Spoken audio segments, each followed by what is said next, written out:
Bonjour à toutes, bonjour à tous, très heureux de vous retrouver pour votre bulletin météo concernant le risque venteux attendu pour la fin de semaine sur la France. Et on va évoquer également la grosse tempête prévue en Irlande pour ce vendredi avec des rafales à plus de 200 km/h à attendre, notamment sur les côtes irlandaises, les côtes du sud-ouest du pays. On va voir un petit peu la situation générale pour comprendre un petit peu ce qui va se passer. Donc on a cette dépression qui va se former, qui est en train de se former sur l'Atlantique.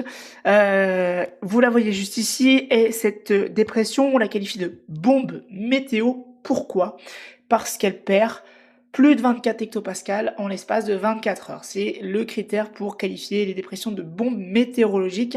Et en l'occurrence, cette dépression-là va perdre plus de 30 hectopascales en l'espace de 24 heures. Donc, attention, attention sur l'Irlande. Je précise bien l'Irlande, pas la France. Vous verrez bien que le nord-ouest du pays va être un petit peu impacté, mais dans de moindres conséquences. Et heureusement, parce que les rafales attendues sont quand même très très très fortes.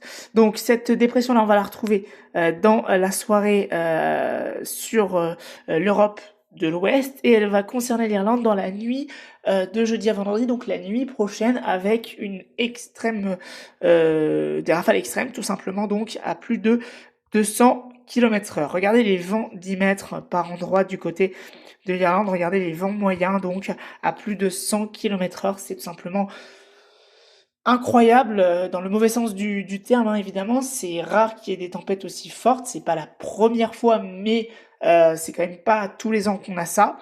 Et donc pour les rafales 10 mètres, enfin pour les rafales prévues, je vous en ai du côté de l'Irlande avec les prévisions à Mayfield, et vous allez voir, c'est glaçant les prévisions. Regardez, avec donc des rafales à plus de 200 km/h sur les côtes irlandaises, voilà, du côté de Galway notamment. Ça va bien bien bien souffler, et en général on attend 150 à 170 km/h sur l'Irlande, un petit peu moins sur la partie sud-est du pays avec 120-130, mais ça reste bien évidemment bien trop élevé. Donc ça, c'est pour l'Irlande. Maintenant, si on retourne du côté de la France, vous allez voir que nous on va être aussi un petit peu impacté par cette tempête, et on va voir dans quelles circonstances. Donc déjà, pour le nord-ouest du pays, un premier coup de vent ce soir est attendu. Regardez, cet après-midi et ce soir, donc vers la fin d'après-midi, donc avec des rafales comprises sur les terres sur les côtes, pardon, entre 80-90 et 50 à 70 à l'intérieur des terres. Ça, c'est le premier coup de vent donc qui va nous concerner avant l'arrivée du coup de la tempête sur l'Irlande, qui va donc nous apporter un nouveau coup de vent sur les côtes de la Manche, avec 90-100 sur les côtes et 70 à 80, localement 90 à l'intérieur des terres. Donc ça, c'est pour le nord-ouest du pays. Deux coups de vent en l'espace de 24 heures, mais avec aussi son lot de pluie, malheureusement. Il a beaucoup plu ces derniers temps, les nappes phréatiques sont gorgées d'eau, et ça ne va pas s'arranger, parce que regardez encore toute cette panoplie de pluie là qui va nous concerner pour la nuit de vendredi à samedi, notamment entre la Bretagne, la Normandie, les Pays de la Loire, les Hauts-de-France. Ça va bien tomber. Regardez l'accumulation de précipitations. Si on regarde plus précisément, voilà, on va être sur une accumulation de précipitations entre globalement 40 et 60 mm de précipitations. Donc une vigilance pourrait être émise à ce sujet-là, parce que effectivement ça va se rajouter à la quantité qui est déjà tombée il y a de cela quelques semaines. On avait eu des inondations d'ailleurs en ce début d'année, il me semble-t-il, du côté de la basse Normandie, notamment avec l'Orne qui était en crue, on s'en souvient. Donc prudence par rapport à ça. Et ça, c'est la première des choses, mais il va falloir surveiller aussi la fin de semaine et le week-end, puisque l'agitation va perdurer. Regardez, donc après cette dépression-là qui aura concerné l'Irlande, on va avoir une autre dépression qui va se mettre en place à la sortie de Terre-Neuve et qui va se creuser. Cette dépression-là, en fait, elle va se creuser et être plus étendue que l'autre tempête. Ce sera aussi une bombe météo, parce qu'elle va perdre plus de 24 hectopascales en l'espace de 24 heures. Mais surtout, ce qu'il va falloir surveiller, c'est au sud de cette dépression principale, c'est les fameux creusements secondaires, les fameux dépressions secondaires, qui peuvent être aussi des bombes météo d'ailleurs, et qui peuvent apporter des très fortes rafales de vent. Donc là, cette dépression-là, elle passe, elle va donc se diriger en direction de l'Irlande, et au sud de cette dépression-là, alors après, je ne me dis pas beaucoup, mais on pourrait avoir des petits creusements secondaires, des petits resserrements isobariques, comme c'est le cas ici, on le voit du côté de la Bretagne. et ça va nous apporter des rafales très violentes. Je vous montre le modèle GFS qui le voit bien, ce creusement secondaire, vous voyez. Il voit le creusement s'effectuer donc, et un creusement secondaire ici sur la Bretagne et la Normandie qui apporte des rafales tempétueuses. Donc ça c'est pour GFS. CEP aussi le voit de mémoire, le modèle européen le voit.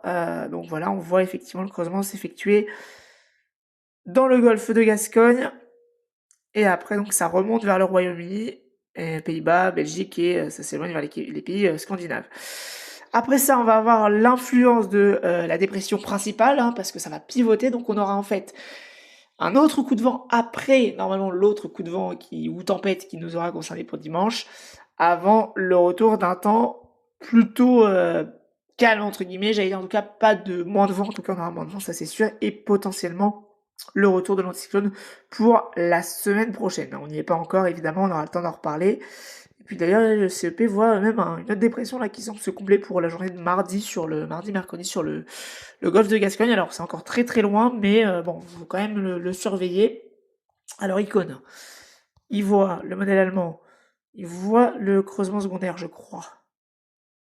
Ouais, il le voit pas beaucoup non plus. Il est comme Arpège, il le voit pas énormément, il voit un petit resserrement isobarique, hein, Icône et Arpège sont quand même assez en accord pour le coup. Et après, du coup, il y aurait l'influence de la dépression, et après, bon, on sait pas exactement ce qui va se passer. Mais donc voilà, retenez bien que le temps perturbé va revenir, hein, ça c'est une certitude. Si on regarde l'accumulation de pluie Arpège là pour les 5 prochains jours, on est à plus de 100 mm par endroit, notamment du côté de la Bretagne. 80 mm dans l'Orne.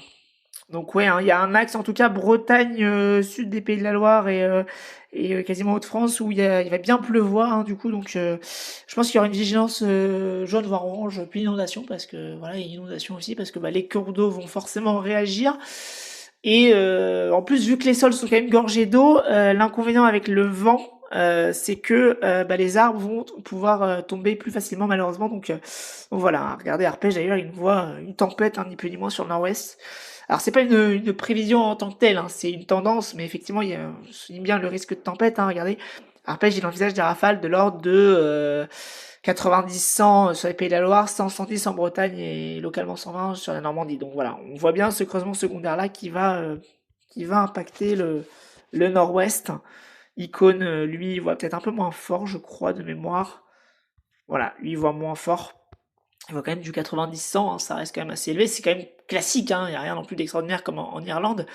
Mais voilà, c'est quand même une situation à risque étant donné que les sols sont gorgés d'eau et qu'il y a pas mal de pluie.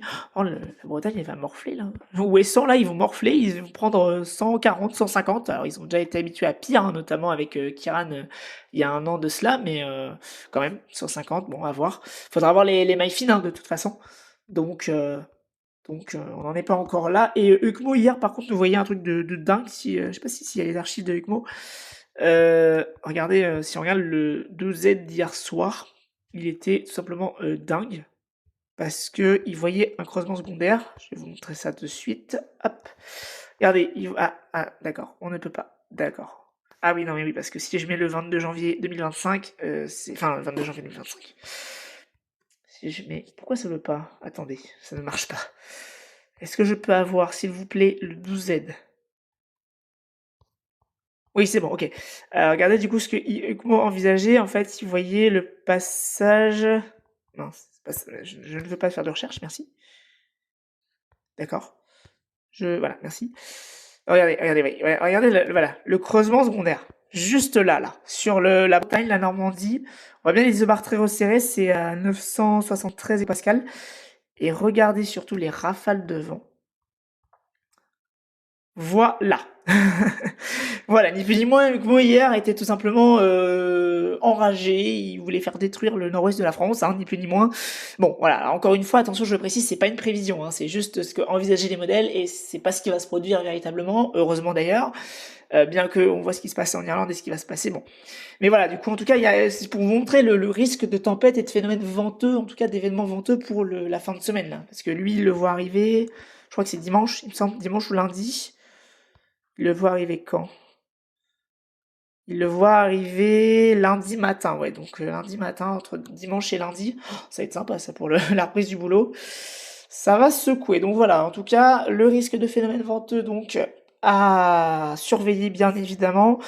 On aura aussi évidemment le risque de pluie comme je voulais préciser. Qu'est-ce qu'il voit d'ailleurs lui il voit bien de la pluie, hein. En 66 heures, il voit déjà quasiment 50 millimètres, hein. Donc, va falloir surveiller en tout cas le risque de vent pour le nord-ouest entre aujourd'hui et la fin de semaine, donc dimanche, lundi, et également donc le risque d'inondation.